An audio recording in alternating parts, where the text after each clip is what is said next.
Welcome in, everyone. This is another episode of Bettors Edge. I'm Hannah Mears. That's Craig Trapp. That's Andrew Fillipponi. FanDuel More Ways to Win joining us here. Really excited about week 2. And you know why? Because week 1 is such a tease with everything. Do we think that teams are going to be as bad as they are? Do we think some teams are going to be as good as what they looked week 1? I think you can't go based off of week 1 for a lot of different things, but interesting matchups, to say the least. Some of us were winners, some of us were losers, but overall, I feel like we weren't totally shocked by a ton of teams, maybe the Pittsburgh Steelers, maybe the Bengals, because that's where we're from. Other than that, I think a lot of things maybe went as planned and some surprised, but when it comes to this week, it's hard to evaluate, like we said, off of week 1, but you've got to make an evaluation somehow, right? It has some weight to it. And the Detroit Lions looked pretty good, fellas. Seahawks, Lions, first game I want to get to. Seahawks plus 5.5. Lions favored by 5.5 in this one. At home in Detroit, bringing all that momentum back from Arrowhead. The total sitting around 47. Pony, when you think about this game, and I'm getting you all amped up about the Detroit Lions, what do you like? Well, let's just hope that this week goes better for me than week 1. I need to rebound like a lot of NFL teams do. You're going to find with me this week, I do not overreact to what we saw in week 1. So a lot of my picks are going to be going the opposite direction of how the results went in those first games. So that's why I'm going to start by taking Seattle plus 5.5. They looked so bad at home against a Rams team that was playing a 5th-round pick at wide receiver. A backup running back scored a touchdown. Matthew Stafford looked like he turned back the clock. And people are jumping off that bandwagon. I am not convinced yet that the Detroit defense is ready to win a game by close to a touchdown. Okay, what they did against Kansas City, impressive. We know their injuries, though. No Chris Jones holding out and Travis Kelce. Seattle in a situation where DK Metcalf, Jackson Smith, and Jigba, I'm not ready to say Detroit wins a blowout and sends those home fans back to their nice suburban Detroit homes happy. I'm just not. That's interesting because Seattle has a lot of injury news that was popping up this week, so not super confident in what they can bring to the table. Offensive tackles, Tyler Lockett, big question marks. Mm-hmm. And that's a definite question in terms of, does that impact this line at all in terms of where it'll be in a few days? So get it where you can at the moment as well. Yeah. All right, Craig, Lions, Seahawks. Are you on the same page as Pony? I will say overreaction week 2 is like usually if you fade what happened week 1, usually you're good. And I want to go full disclosure here. Seattle was one of my 2 best bets on Sunday. Didn't go so well. They pretty much did what they wanted in the first half, although Rams did miss a few field goals, but those tackles went out the second half. They weren't the same. They were not the same. They couldn't run the ball. Walker was unbelievable the first half running the ball. He couldn't get anything going, and then they got behind, and you just don't want to rely on just having to pass the ball, and no matter who you are, especially if you're Seattle. To me, I think you take the total in this game. I think it's just a much safer play. Last year when these played, they both scored over 30. I think you're going to see a lot more points. I think you're going to see them stretch the field a little more for Seattle, which they didn't do enough of, in my opinion. I think they're going to – the tackle question is there, but I think they'll do more, full protection, keep your running back in, chip off, and I think they're going to throw the ball down the field, and we know this Lions team can score. So I like the over in this game. I just don't think this game's going to be low scoring. I think it's going to be another shootout like we saw last year. One of the best sound bites from week 1 was when Aaron Donald was coming at Geno Smith. Did you see that video? And he said, "Oh my God." I think you could possibly see some more of that in the future there with Aaron Donald. Those are going to be fun sound bites. I think we should just have a good clip cut out every single week of him and what he does to opposing quarterbacks. Let's get that on Netflix for quarterback. But Seahawks, Lions, you took the side in this one. You looked at the total. I'll say Lions money line. Just take them straight up in this one. It's a hard thing to do, to go into Arrowhead week 1 and win, and they did it. Now, despite the fact that Patrick Mahomes and the Chiefs had their woes, Patrick Mahomes did everything in his power to put the ball right in his receivers' hands, and they just could not connect. There was a lot of issues with that. We'll see if they can turn that around in week 2. But I think the Lions are going to be able to come back at home, have a lot of momentum, and win straight up. Again, the injuries for me with Seattle are a big reason of that. But one of my best bets in this one is looking at Jared Goff's passing totals, over 259.5 passing yards. He had a great game last week. He was connecting with St. Brown a lot, someone we weren't sure if was going to be in that game or not. Last year against Seattle, also threw for over 300 yards against them. I'm going to say Jared Goff has a big game at home to get his team the win. So take him over 259.5 passing yards. All right, moving on, though, we've got to look at the AFC North. Your Bengals. We don't really want to talk about the AFC North and the status it is right now, but we would like some of these teams to get a win and have a clean slate coming into week 2. The Ravens are the underdog, actually, plus 3.5. Bengals minus 3.5, so that shows where the odds makers believe in Joe Burrow and the Bengals a little bit. Total 46.5. Craig, I will let you take this one away. Bengals, your Bengals, what will happen this week? I don't know if I want to claim them after last week. Similar, I'm sure, how you guys feel about the Steelers. It was shocking how bad they were. Although, let's remember, the Bengals got off to a slow start last year, 0-3. When you don't play in the preseason, which obviously Joe Burrow, for the second straight year, hasn't played in the preseason, and they only scored, 1 touchdown or 2 touchdowns in the preseason overall, and everybody thought they were going to be able to flip the switch. Didn't happen. Offensive line still was an issue last week, which, it seems like every season they go out and address the offensive line, the Bengals, and then Joe Burrow's still on his back more than, standing up. So I think what you take in this one, I don't think the Bengals offense is going to be fixed. Luckily, the defense was pretty good until late in that game when they were put in some tough situations when they went for it on their side of the field, and they missed a long field goal, so gave them field position. So to me, you take the under in this one. I think it's 47.5, 46.5. 46.5. And when you look at this, Baltimore, super banged up. Obviously, Dobbins, terrible. It seems like I just can't. No one can stay healthy on offense for the Ravens the last few years. I think they are so banged up. They're going to run the ball, take the air out of the ball, and say, "Hey, we're not going to trust that Joe Burrow is going to have another bad week." I think you're going to see a lot of less possessions in this game than what you would expect, which leads to an easy under, I think. I'm going to double down on that. I had the under 46.5 in the Bengals game as well. Baltimore has to rearrange that offense, like we said, without Dobbins. I think these two are going to be cleaning up a lot of things. Even if Joe Burrow has a better game and connects, I think that it's going to be a slow process getting that offense moving. So I do like the under 46.5, but better yet, with J.K. Dobbins out, I like Lamar Jackson over 53.5 rushing yards. Lamar Jackson has been the Bengals' kryptonite with his legs. 8 games against the Bengals in his career, he's rushed for over 588 rushing yards. Last 2 years, 58, 88, so over that total. And with Dobbins out, I think he's going to utilize his legs even more. He just got paid. If he has to put this team on his back, I think he's going to. So I'm going to say Lamar Jackson rushing total over 53.5. Pony, when you look at the AFC North, what's your best bet in this matchup? Craig, you're scaring me because I love the Bengals in this game. So the fact that you don't see that in your own team frightens me a little bit. I just love the matchup because, Burrow's coming off the game where he didn't even get to 100 passing yards. They are facing a Baltimore defense that lost its safety Marcus Williams against Houston. They don't have really anyone that has a track record of getting pressure on the quarterback, and their corners. This is the worst team to have corner problems. It's Arthur Mollett, who's a journeyman, and Rock Ya-Sin, who's on his 3rd team in 3 years, against Jamar Chase, Tyler Boyd, and T. Higgins. I don't like that at all for Baltimore. And then you flip it. The center, Linderbaum, probably won't play. Ronnie Stanley, the left tackle. OBJ, where are you? 2 catches in the first game. They're going to throw the ball more. Lamar Jackson had 130 passing yards against a bad Houston defense. No, I'll lay the points and even lay the hook. Cincinnati minus 3.5.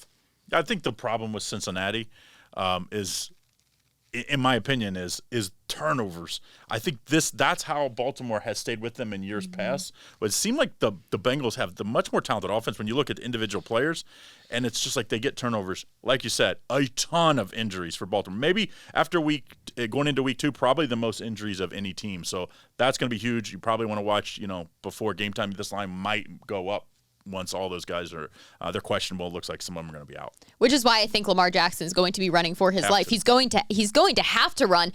Also, an interesting thing about the Ravens, everyone gets so hype on them in national media in the AFC North every year, and especially since Lamar Jackson was paid, everyone wants to get even more high on him. The Ravens are the team that they're never healthy. They always have an issue, and now it's unfortunately J.K. Dobbins, but you listed off a plethora of key players for this team. That's scary. And Humphrey was out before the season even started, and he's their best corner. Yeah, it's going to be an issue for sure. I think the AFC North will be back in balance after this week, and I think we all agree, but somebody that Patrick Mahomes needs back is Travis Kelce. And it looks to be that all signs are pointing in that direction that he will be back. Chiefs -3 in this one. Jaguars +3. Everyone's waiting for this matchup to happen between Trevor Lawrence and Patrick Mahomes. We're all excited to see what these quarterbacks can do. But can the Chiefs get it done? If Travis Kelce plays or whether or not does that change your opinion of this game at all, Pony? No, which might surprise you. The thing that I will give Kansas City, and if I'm a Chiefs backer, the thing that would make me the happiest about that loss to Detroit is you actually put forth a really good defensive effort without Chris Jones. Yep. You cited the numbers with Jared Goff. I mean, he played a solid game, but it's not like Detroit scored 30 points and looked like the offense they were last year when they were one of the 5 or 10 best in the entire league. That Chiefs defense actually kept them in the game. And now you're going to get Chris Jones back. I mean, this to me is such a measuring stick game for Jacksonville. They let Indianapolis hang around in that game for way too long on Sunday, and I don't think the final score, they won by 10, is indicative of how close that game actually was. This is a kind of a Occam's razor, simplest answer is the right solution here. I can't see the Chiefs starting 0-2. I just can't. So that's my hang-up on this game. Even though I like Jacksonville and it's on the road and Kelce's up in the air, Chris Jones comes back, Mahomes puts up big numbers. The wide receivers can't drop every ball. It's a low number, -3. I'm taking KC. I will say there were points in that Kansas City game against Detroit where I was saying, did I really just bet against Patrick Mahomes? Am I doing this again? Am I that person? Because he really is that kind of player that makes every bettor sit there and sweat when they bet against him because he can make something happen in the snap of his fingers. And he did everything in his power to make that happen. But Kadarius Toney had to drop off the face of the earth because he couldn't catch it. They win the game if the ball does not go off Toney's hands to Branch for a touchdown. Yep. And I think that the people that set the odds in the really sharp bettors, they look at stuff like that. Mm-hmm. Like, okay, the reason why we got this result was because there was a fluke play. Take the fluke play out of it. Who was the better team in that game? Probably Kansas City. Absolutely. Craig, does your opinion change? Whether or not Kelce's in or not, how do you feel about the Chiefs this week? Yeah, I don't think he's going to play.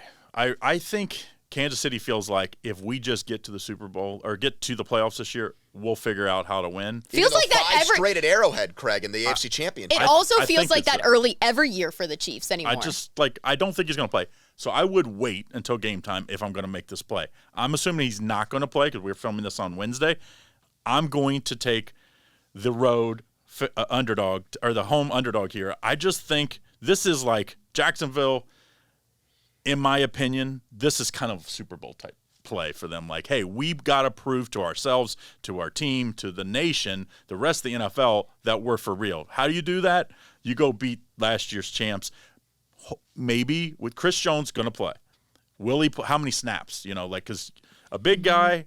Yes, I'm sure he's in decent shape. He's not in midseason shape or even like after preseason probably shape. So to me, I think he'll probably be limited.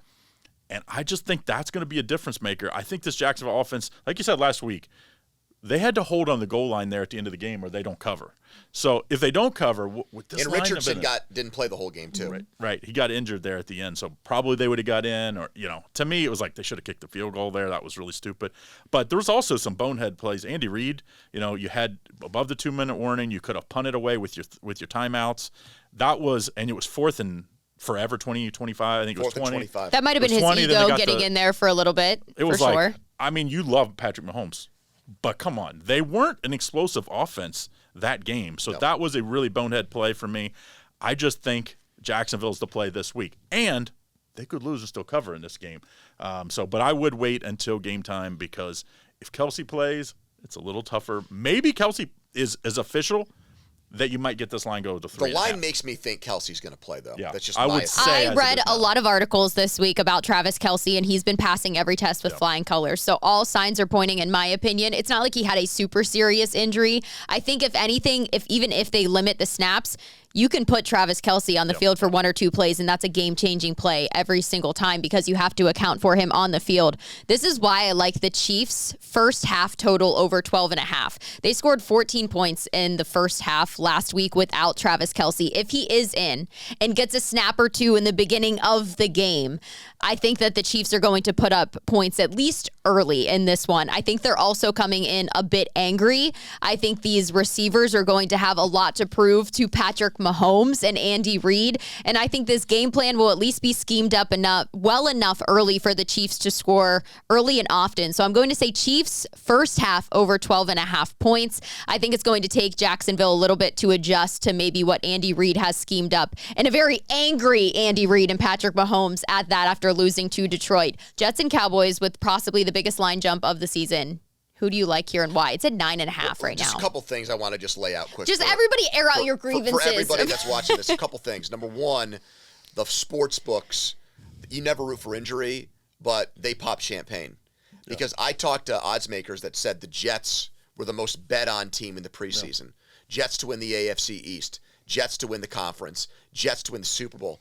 All those things went up in smoke in that game. They now have, I think, the 9th best odds to win the conference. They were 3rd or 4th before the game. So, I mean, that's a huge win for sportsbooks. Some sportsbooks refunded Aaron Rodgers' bets for that game. Mm-hmm. They're not refunding Jets' bets for the entire year. Season, no. Second thing I'm going to say is the networks. This is a 425 game. We've got all these Jets primetime and spotlight games. Now it's Zach Wilson. They're praying that Tom Brady or Matt Ryan or one of those guys ends up in a Jets uniform, because we're going to be stuck with a lot of Jets games, and we don't want to see 17, 16 games every time. Especially when everybody was holding their breath every time Zach Wilson had the ball. So that's my preamble to say I'm betting the Cowboys. It is a massive line, but they did just cover a game as a 3.5-point favorite that they won 40-0. Now, there were blocked field goals and pick sixes, but we are talking about Zach Wilson here. And the offense for the Jets came a couple of ways. Off Josh Allen, boneheaded, reckless plays, and a special team score. The Cowboys actually have one of the best special teams units in the entire league with Bones Fossil as their special teams coach. People love him. They're going to go down to Dallas, and it's going to be the rude awakening that even though they have a good defense, they can't function with this guy as their quarterback, and that's why they're making phone calls to so many journeyman free agent quarterbacks right now. I'm not going to let the big line scare me. Take Dallas, because I don't think the Jets are going to score more than 10 points in this game.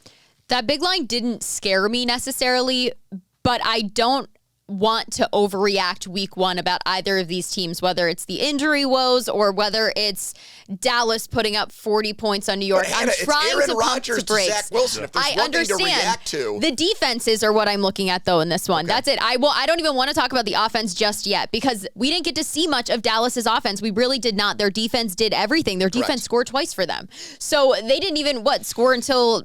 Was it the second quarter? Their offense? Their defense They won a game both. by 40 points, and Pollard was under 100 yards, CeeDee Lamb was under 100 yards, and Dak didn't throw a touchdown pass, and they won by 40.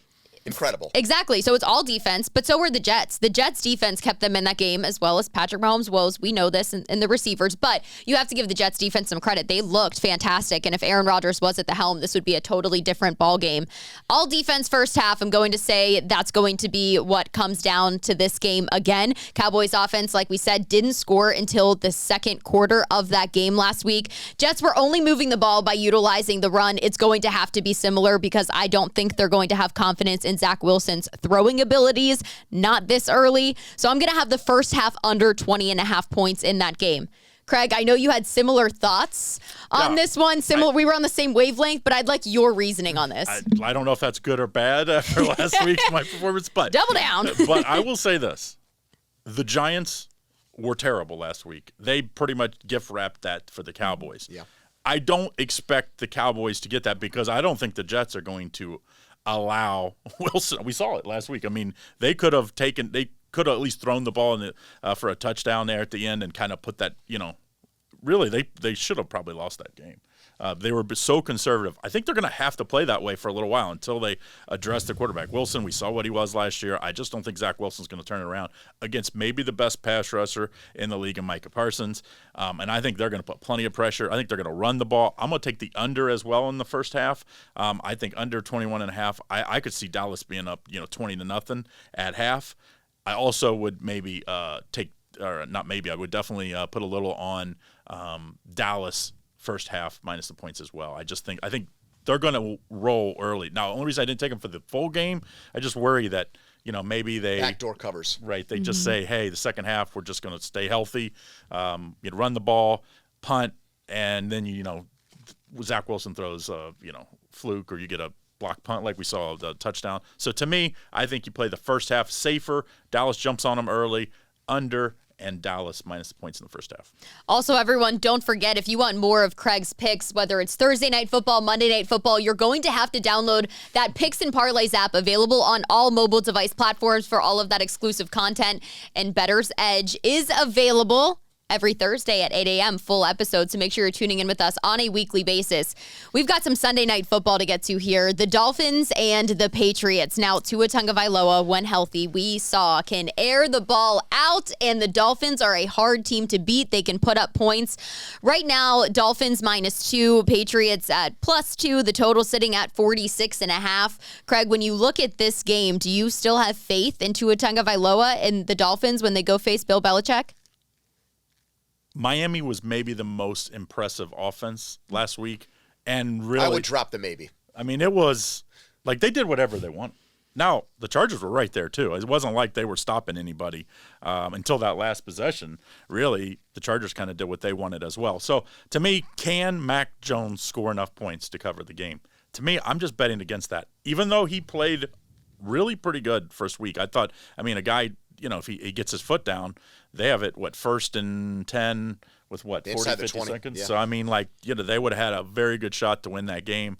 I thought Philly just kind of let their foot off the gas early in that game and let them get back in it before half, and that made that a tough game, a closer game than probably what it should have been. To me, I just can't bet against the Dolphins. When Tua plays, and when he stays healthy for one game this year and all of last year, they're probably the most explosive offense. And as great as Bill Belichick is, which he's the best when it comes down to, in my mind, as far as defensive head coaches and game planning, I just think Tua's too much. I'm gonna take Miami minus the points.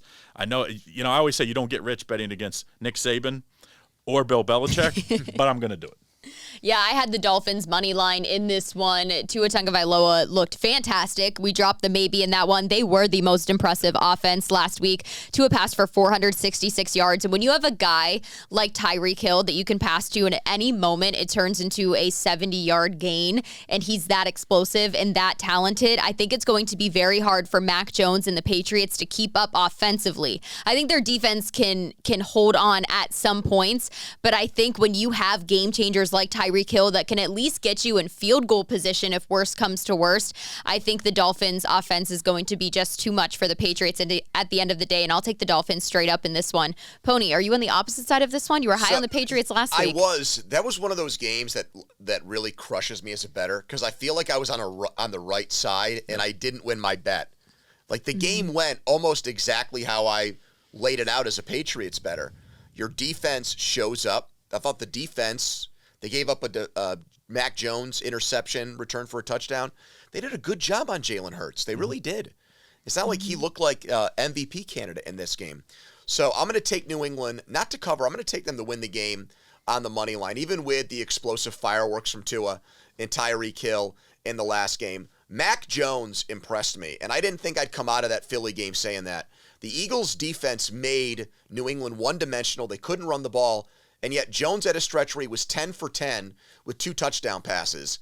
I think he can do that against a Miami defense that's not as good as Philly. Plus, I think Ramondre Stevenson and Zeke Elliott get back involved in the run game. And I'm going to trust Belichick to have a much better game plan than L.A. Yeah, Bill Belichick's a safe bet for round 2, and Mac Jones did look significantly better. Something I didn't think we were going to be saying either, because I think he, as a leader, was something we needed to see emerge, and he seemed like he had good control of that. Coaching. Yeah, better control of that team, O'Brien. better coaching. They had Bill an offensive O'Brien. coordinator. Where'd Bill O'Brien come from? I've heard him from Penn State a There you go. time or There's two. that. Had to get that in. Right. One per show. I knew he was trying to get at Patriots, least Penn one per State. show. All right, but it's that point in the show we want to add on here our best bet, whether it's doubling down on something you've already said or looking at another game we didn't talk about. Craig, we're going to start with you. A best bet when it comes to the Sunday slate of games, what are you looking at? Well, I don't think Arizona can cover 2 weeks in a row. Arizona's only touchdown on defense. Didn't have, one play over 20 yards. I don't think they had any. I think they had one was 19 yards. Turnovers, like Dobbs I just think he's going to be out. I mean, he's only been there, a week and a half now? And the Giants were so bad, so now we get this line at a manageable number. Lay the points with the Giants here. The Giants aren't going to be that bad, and we know what the Giants do. They are going to blitz. They are going to bring the pressure. I see turnovers, and I think the Giants, they won't throw the ball 46 times this week either. I hope they run the ball. If they're going to do something, let's run the ball 46 times with Saquon Barkley, and let's take the ball out of Daniel Jones' hands. And I think the Giants win impressively. And then you go 1-1, and you go like, oh, it's not as bad as what we thought. Clean slate, back, start again. All these week 1 teams that had a lot of woes. Saquon Barkley's rushing total could be a good one to look at there as well. I know some of those props aren't finalized yet, but if they need to run the ball, put it in Saquon's hands. Pony, are you doubling down? You looking somewhere else? What's your best bet? So the Bears, I watched that game against Green Bay, and I was on the wrong side big time there. I liked Chicago before the season started. I'm not ready to give up on them. It was coaching malpractice in that game against Green Bay. You have Justin Fields, in my opinion, outside of Lamar Jackson, the best rushing quarterback maybe we've ever seen. And they had one designed run with him in that game against Green Bay, and it was a quarterback sneak to get a half yard. The guy's capable of having a 1,000-yard rushing season. If they don't do that against Tampa Bay, fire the entire coaching staff. This is a very winnable game on the road. I'm going to take as my best bet. I actually hit my best bet last week in the Jets. I'm going to take the Bears' money line to go into Tampa Bay. Tampa had an interception at the goal line to preserve their win against Minnesota. Mayfield did have some gutsy plays. I'm not ready, though, to look at them as a team that should be routinely favored in games. I think Fields has a bounce back. If he doesn't, I was completely off about that team. They win in Tampa Bay to go 1-1. I liked my Green Bay picks last week. That was fun for me. Okay, rub it in. Just had to lay that one in there. That was for the Penn State comments. But the game that I'm going to be looking at this week is Chargers and Titans. Chargers are favored at -2.5. But I'm going to go ahead, give you a little small, but plus money parlay nonetheless. So Chargers first half team total over 12.5. Pair that with the Chargers money line. The Tennessee Titans scare me. I don't think Ryan Tannehill is going to be the quarterback there much longer. I said that I think Will Levis was going to be in here sooner than later, and so far we're seeing that happen. Derrick Henry was shut down pretty steadily last week, didn't have a ton of an impact. But the thing I worry about the most with the Tennessee Titans when it comes to playing the Chargers, they gave up 300-plus yards to Derek Carr last week. What do you think Justin Herbert can do against that passing defense? I think he can light it up pretty big. I'm going to say he does. So take the Chargers to come out fast. Take Justin Herbert's arm to rely on in this game. Take the Chargers first half team total over 12.5. Pair it with Chargers money line. Get yourself some plus money parlay in there. We like that, Craig? I know you were high on the Chargers. That was your pick, Craig. Chargers have to bounce back this week. That defense needs to show up because last week they're still scoring. The Dolphins, I think they just scored again. I mean, they played plenty good enough on offense. They just didn't do anything. And one quick note on Tennessee, maybe one of the more shocking stats to come out of week 1 was that Tajay Sharp, the backup running back for Tennessee, played more snaps than Derrick Henry. Mm-hmm. I don't know if he was banged up. It mind-boggling. was like I almost think there was that he got banged up or nicked up in the game because Derrick Henry is a workhorse. He wants out of there. In the year. He wants out of there. He might get, if they lose this game, I think He's a trade candidate. It's a better, better chance that he doesn't end the year with Titans. Yeah, there's some teams that would definitely want to scoop him up for sure. But that's our week 2 predictions. We don't want to overreact too much. We don't want to underreact at all. But here on Bettor's Edge, we've got some best bets for you on a weekly basis. This show live Thursday at 8 a.m. on a weekly basis. So everyone tune in with us. I'm Hannah Mears. That's Craig Trapp. That's Andrew Fillipponi. And don't forget, download that new Picks Parlays app available on all mobile device platforms to get more exclusive betting advice and tips. Follow P&P Bettor's Edge on Instagram and Picks and Parlays on Twitter.